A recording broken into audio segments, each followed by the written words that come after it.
Hello నమస్కారం అండి. నా పేరు జయమ్మ. మా వదినకి వెళ్తూ ఆయాసం వచ్చింది మధ్యరాత్రి కాడ. ఇక్కడ తీసుకొచ్చినాము. లవణ మేడం పట్టించుకుంది. ఇట్లా ఓళ్ళు మూసుకుపోయినాయమ్మా నేను చేసుకుంటా ఆమెసి చూసింది. ఇట్లా చేస్తే ఇట్లా బాగుంటుంది అన్నది. సరే అని మేము ఒప్పుకున్నాము. తర్వాత చేసిండు రెండొకసారి ఒకటొకసారి మంచిగా సక్సెస్ అయినాయి. ఆరోగ్యం కూడా మంచిగా ఉన్నది. మంచిగా ఇంట్లో అన్ని అందుబాటులో మంచిగా చూసారు డాక్టర్లు. మాకు మంచి ఆరోగ్యశ్రీ అందుబాటుగా అయింది. ఎక్సర్సైజ్ చేయించారు, మంచిగా డిశ్చార్జ్ చేస్తుంది. మంచిగా ఏ బాధ లేకుండా మంచిగా జరిగింది మేడం.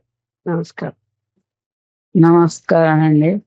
నా ఆరోగ్యం బాగాలేకుంటే హాస్పిటల్కి వచ్చిన డాక్టర్ అమ్మలు అందరు పట్టించుకొని బాగా చూపించిండ్రు. నా ఆరోగ్యం మంచిగానే అయ్యింది. ఇప్పుడు అందరికీ నమస్కారం. నమస్కారం అండి. నా పేరు doctor Sai Lavanya, cardiac anaesthetist.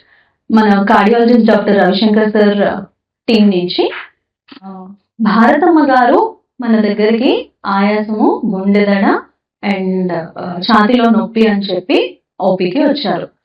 వచ్చినప్పుడు ఈసీజీ, ఈకో అని చేస్తే తనకి గుండెపోటు మేజర్ గానే ఉంది అన్న విషయం మనకు అర్థమైంది.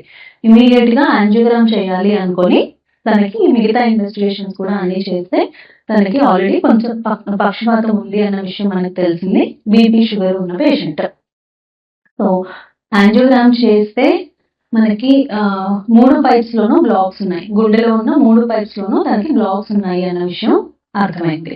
సో పెద్ద వయసు ప్లస్ మల్టిపుల్ ప్రాబ్లమ్స్ ఉన్న పేషెంట్ 3 పైప్స్ కి స్టెంట్ తట్టుకోగలరా లేదా?